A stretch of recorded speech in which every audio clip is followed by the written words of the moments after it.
IVM.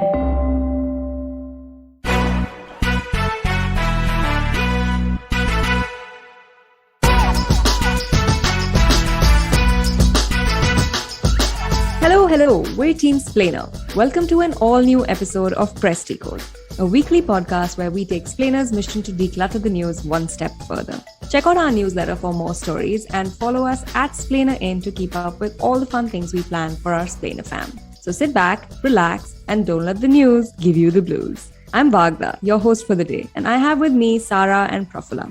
As always, we have 3 segments for you. In our big story, we're taking a look at Russia's alleged war crimes in Bucha. For the Food for Thought segment, we're talking about women's cricket in India. And in our final segment, we'll be roasting and toasting our fave and least fave items. Okay, now on to our big story for the week. Just giving you a trigger warning, this segment has some graphic descriptions of violence. So Russia retreated from the northern areas of Ukraine over the last weekend. After being rather unsuccessful in its attempt to take over Kyiv, they're now planning to concentrate on the eastern areas of Ukraine, of the Donbas, which includes regions controlled by Russian-backed separatists. Now, as Russian forces withdrew from the north, Ukraine found evidence of gross torture done to civilians in the region.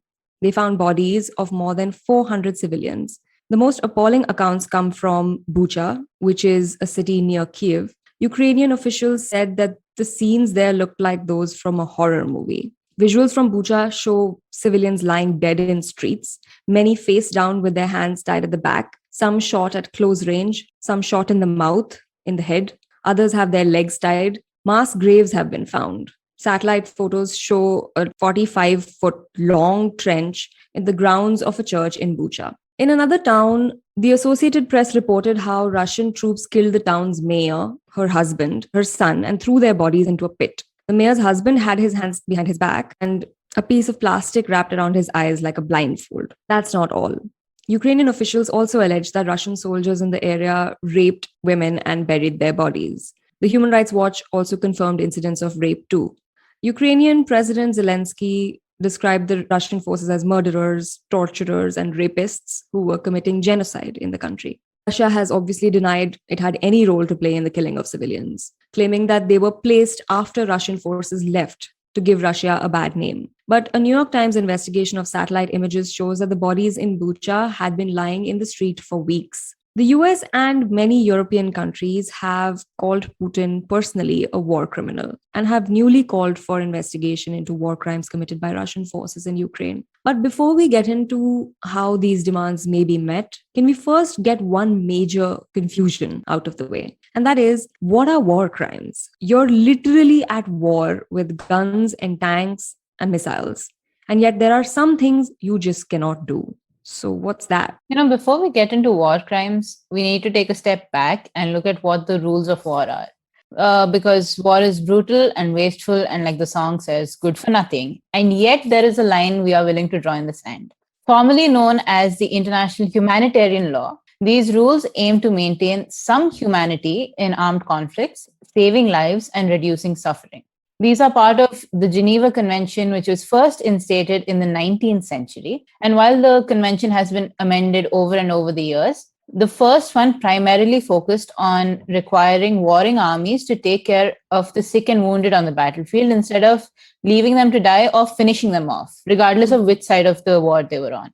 And since then, it's been ratified by 196 states. And in addition to caring for the sick and wounded, the rules of war also state that civilians should never be harmed. Prisoners of war should be treated with dignity and not be tortured, and also restricts the kind of weapons that each side can use. For example, dumb bombs, chemical and bioweapons, nerve agents, even some sophisticated weaponry in today's day needs to be aligned with these rules, because these weapons cannot tell the difference between who is a civilian and who is a military person.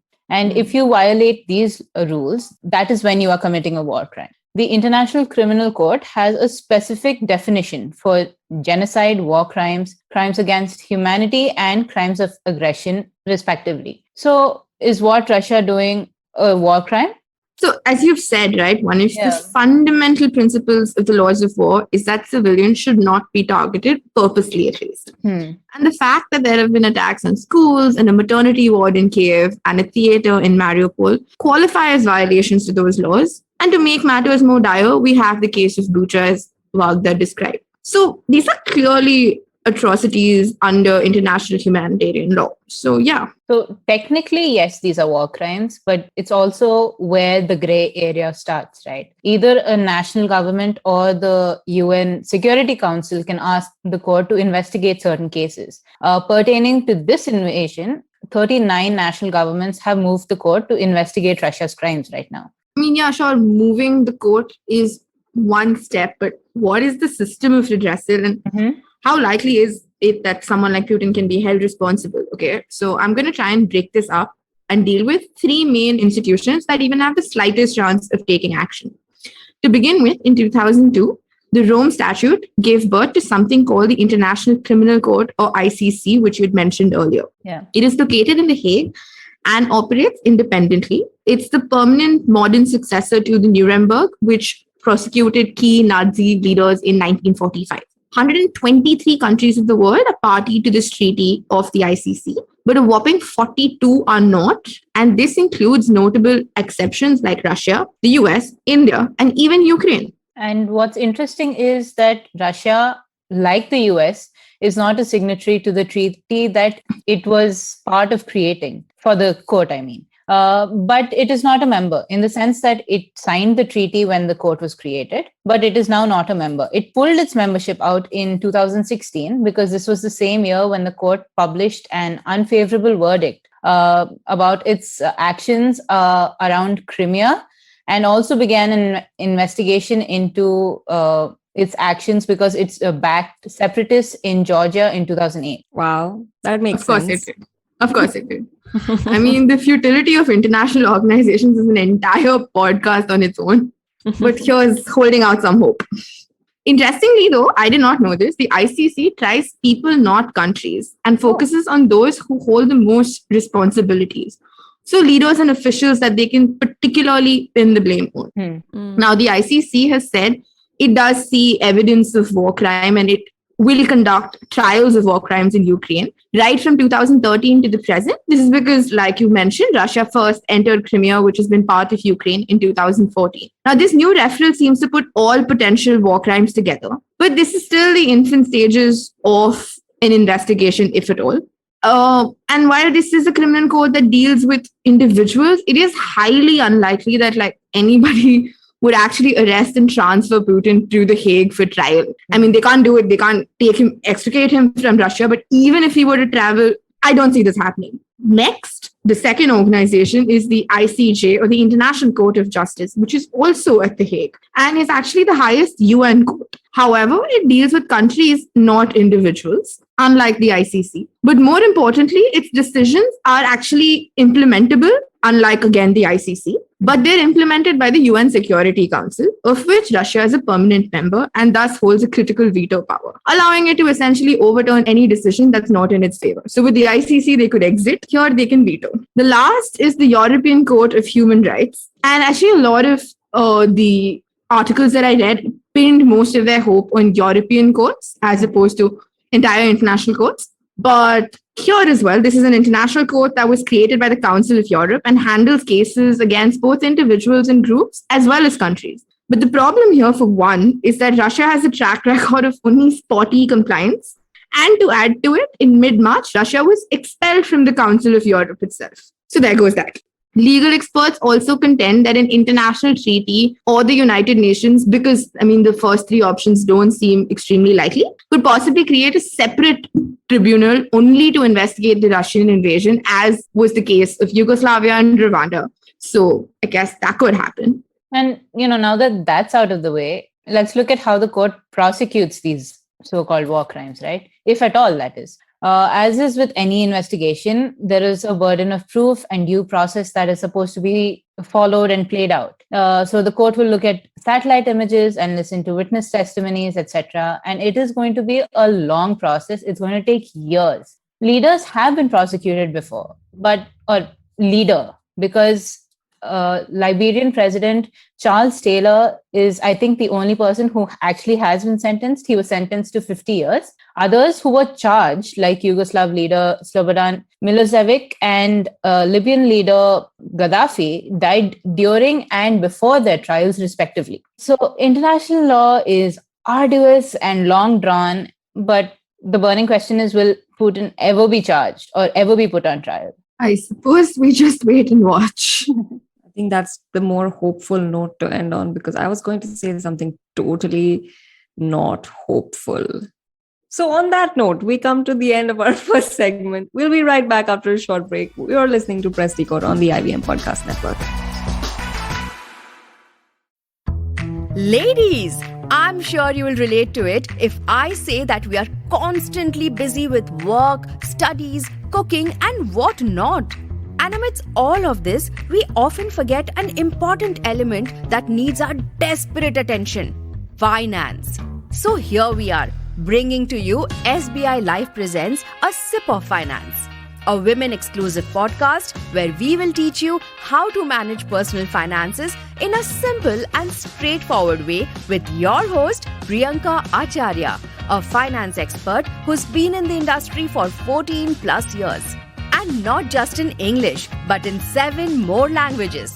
So tune in every Tuesday for fresh episodes on the IBM Podcast Network and all major podcast streaming platforms.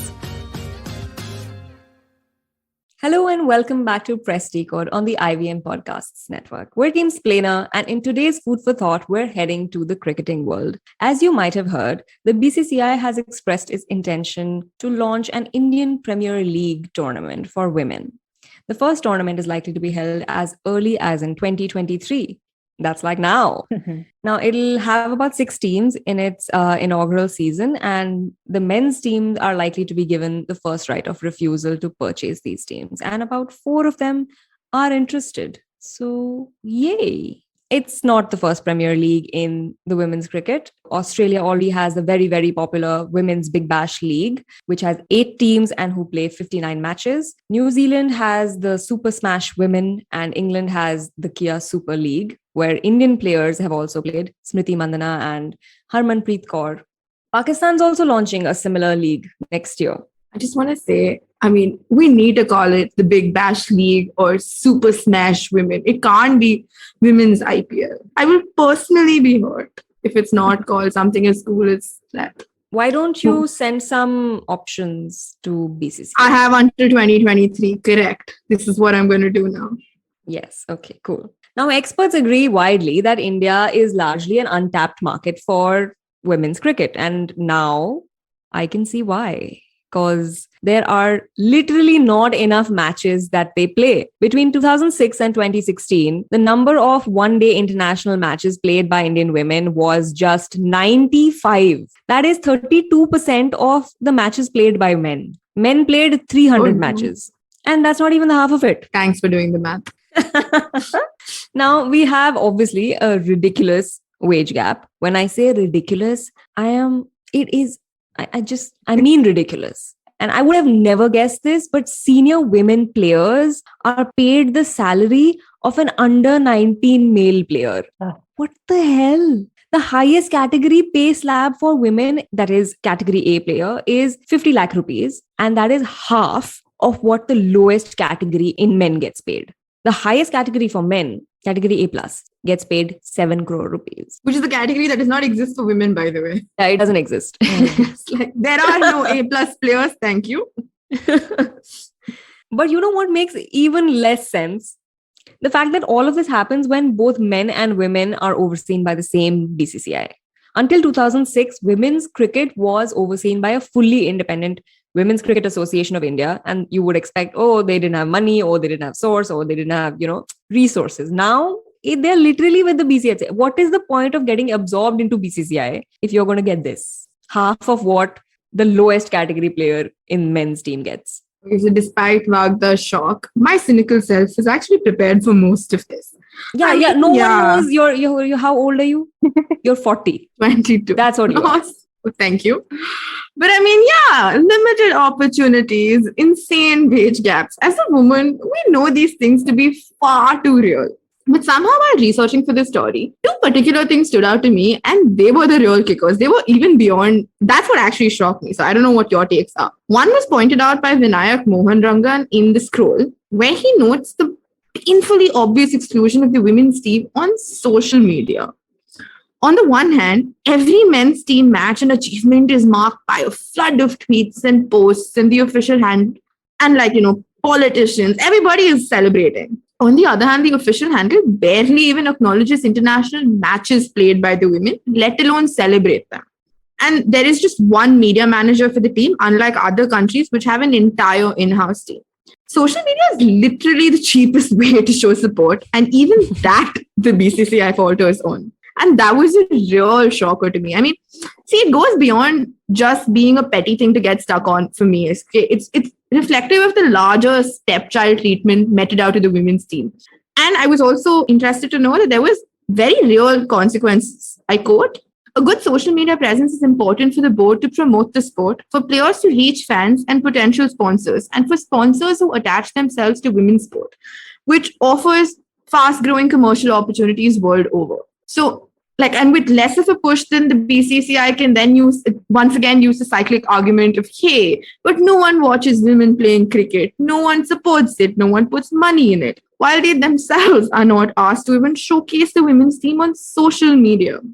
The second kicker goes beyond the awful stat that Vagda pointed out, the one about the number of international fixtures for women, which is about 32%, you said? Yeah. Yeah. The pandemic just made all the difference all the more glaring. In 2020, while the board worked overtime to stage the IPL and push through for the men's tour of Australia, it pulled the women's series in England without a second thought. And this is despite the English board promising to arrange proper COVID protocols, etc. It did something similar in Sri Lanka, where they had a problem with quarantine requirements. And they promised a lot, but never actually materialized any series against West Indies and South Africa. So eventually, when the women's team was up for the World Cup, it was after a long period of absolutely no international cricket experience. A former player of the team explains precisely why this is a problem. If the girls are not playing, they will tend to lose form and momentum. It's not easy to just walk out and perform. I mean, I think so too. Yeah.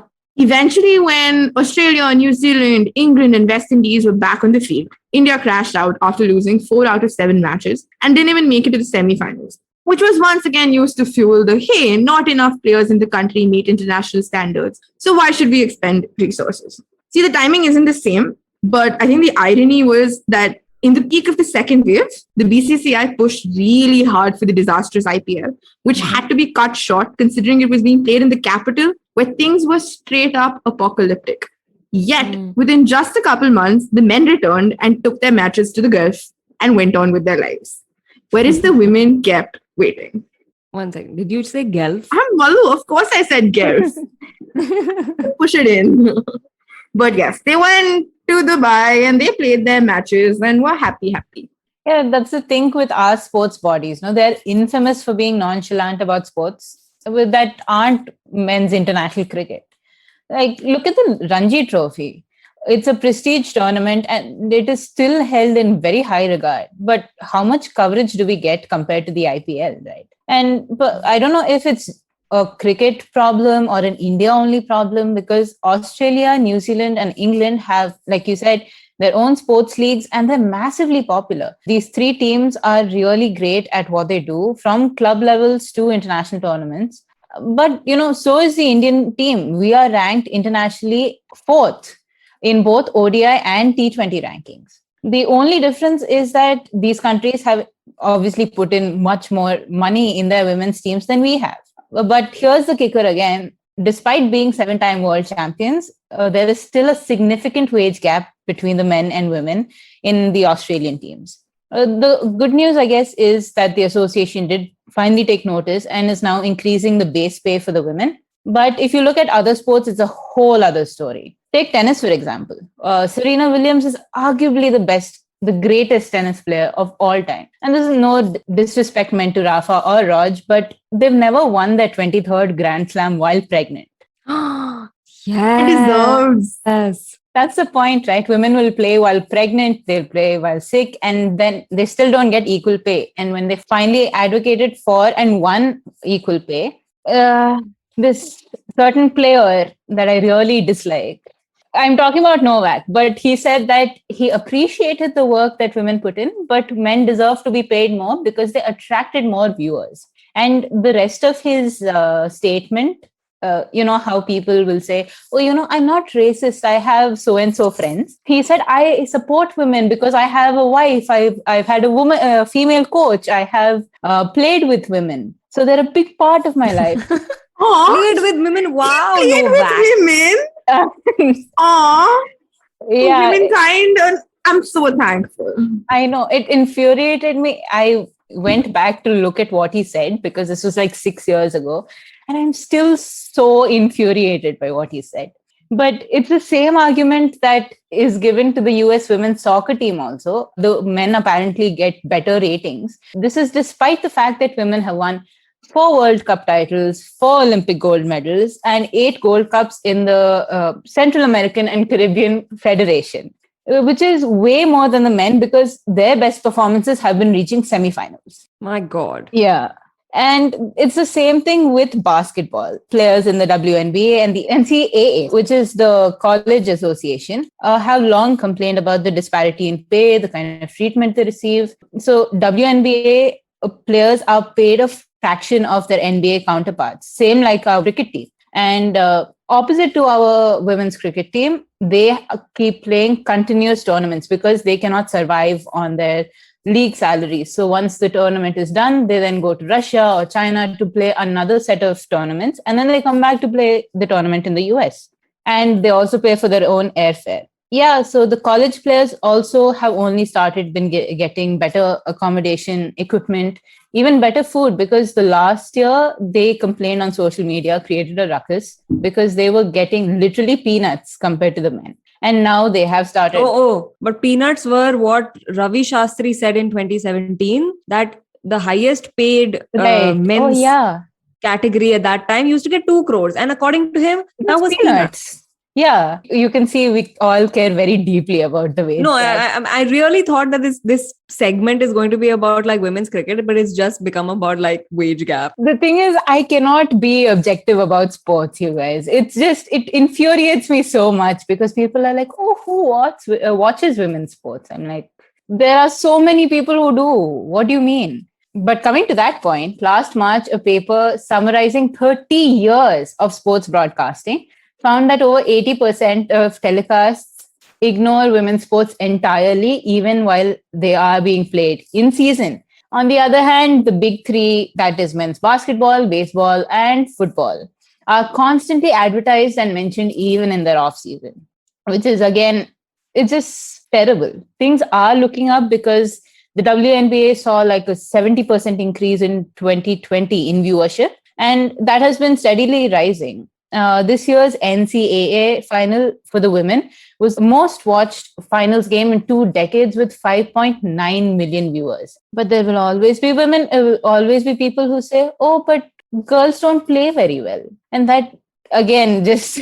But apparently a lot of we had a record viewing in Women's World Cup, no? When India was playing. When in the Women's World Cup, some 105 million viewers tuned in to watch. So hopefully things are looking up slowly. And on that note, we come to the end of our second segment. We'll be back after a short break. You're listening to Press Decode on the IVM Podcasts Network. Hey everybody, it's been another great week on the IVM Podcast Network. On This Round is on Me, Gauri meets Minu Margaret, founder and CEO of Bliss Club. They talk about how Minu began to produce pocket-enriched activewear for women. On Big Talk About Tiny Humans, Devi Shobha and Meghna explain how one can prepare their kids for emergencies. This week on the Musafir story, Saif and Faiza speak with Akshata Bhanjdeo, director of Belgaria Palace, an 18th century Victorian-era style palace that is now a boutique hotel in Mayurbhanj, Odisha. And on Audio Gyan, Kedar speaks to Kshitiz Anand about his Happy Horizons Trust and his community-based learning.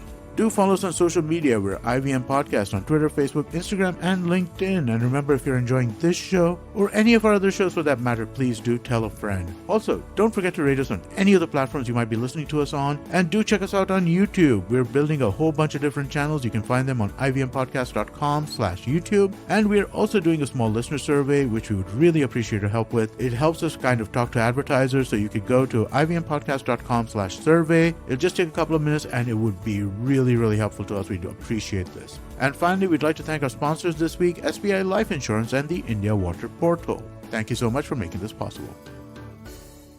Welcome back to Press Decode on the IVM Podcasts Network. It's time for our final segment this week, Roast or Toast, and Sara is back to her form. Yes, I'm finally back home. Yes. I miss my cynical abode of least fave items. It's been a while. Anyway, this one's just plain unnecessary and gross. Turns out the latest trend in the food and beverage industry of all places is called poop swoop. Yep. Yuck. Thank you. Appropriate reaction. And it is exactly what you would imagine. Turns out restaurants across the world are really embracing serving a poop swoop of everything. Right from chicken liver mousse to chocolate icing to whipped ricotta. They basically made it look like the poop emoji, and it's a raving hit. I mean, for as Gen Z as I'm made to be on this pod, I fail to understand why we have this inherent need to keep creating trends and such ridiculous ones of all things. And the funniest part about this story, though, is that the creator of the piping style simply called it swirlies and is now fairly amused by this transition to shit, quite literally. Exactly. That's what I thought. I mean, McDonald's has been doing that McSwirl for ages. It's the same thing. Exactly. I mean, his quote, I think, cracked me up the most. I think we paved the way to allow people to make food that looks like poop emojis and not feel bad about it. He's just like reluctantly embracing it. I see. So I'm back with Fave. Last Friday afternoon, I was lying horizontal, happily reading the most delightful thing in the Mel magazine, a history of the comb over. What's the comb over?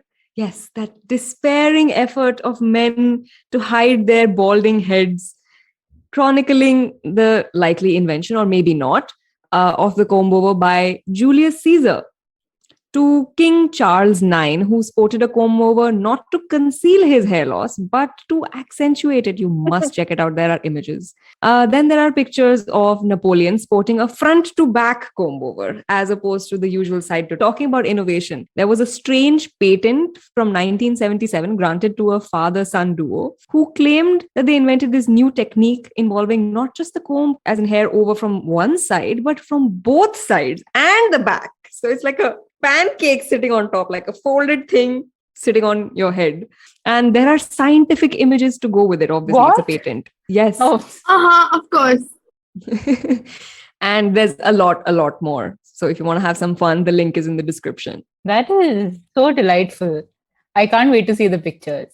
My fave item for this week is that in 1957, a BBC news program called Panorama pranked its viewers for April Fools with a video report that trees flowering in England, Switzerland, and Italy in springtime were growing spaghetti noodles. The broadcaster Richard Dimbley went into painstaking detail about how each of the noodles each year would grow to the exact same length due to the hard work and the harvesting techniques of these spaghetti farmers. It is so delightful to watch because it's all black and white. It's narrated with the seriousness of a proper newscast. And some viewers even called in to ask where they could procure this spaghetti bush. Oh, But wow. my favorite bit in this is a line from the BBC archive report, which says, but some viewers fail to see the funny side of the broadcast and criticize the BBC for airing the item on what is supposed to be a serious factual program. So the jokes about Twitter and outrage just write themselves. I think this was the goal of journalism. Let's go back to these days. This is what we should do. And that was our show this week. Thank you so much for joining us on Press Decode. You can catch us every Thursday on the IVM Podcasts Network. And guys, please remember, don't let the news give you the blues.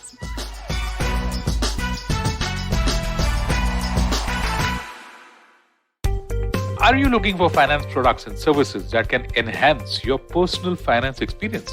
Are you looking for a space to talk about your financial product or service? And are you looking for a crisp talk show where the conversation is all about money? Well, your search ends here. Hi, my name is Anupam Gupta and I'm host of the Paisa Vaisa podcast, and I invite you for the conversation about your personal finance on each Monday on the IVM podcast app or the website or on any podcast streaming platforms. See you folks. Have you ever wondered where the business world is headed? How the ways in which we create, market and sell to consumers will evolve? Or if we'll ever go back to wearing pants while working? For answers to all of this and more, tune into Advertising is Dead with me, Varun Dugirala. Every Tuesday, as I talk to entrepreneurs, leaders and change makers from across business, media, marketing and beyond. You can catch all episodes of Advertising is Dead on the IVM Podcast website, app or wherever you get your podcast from.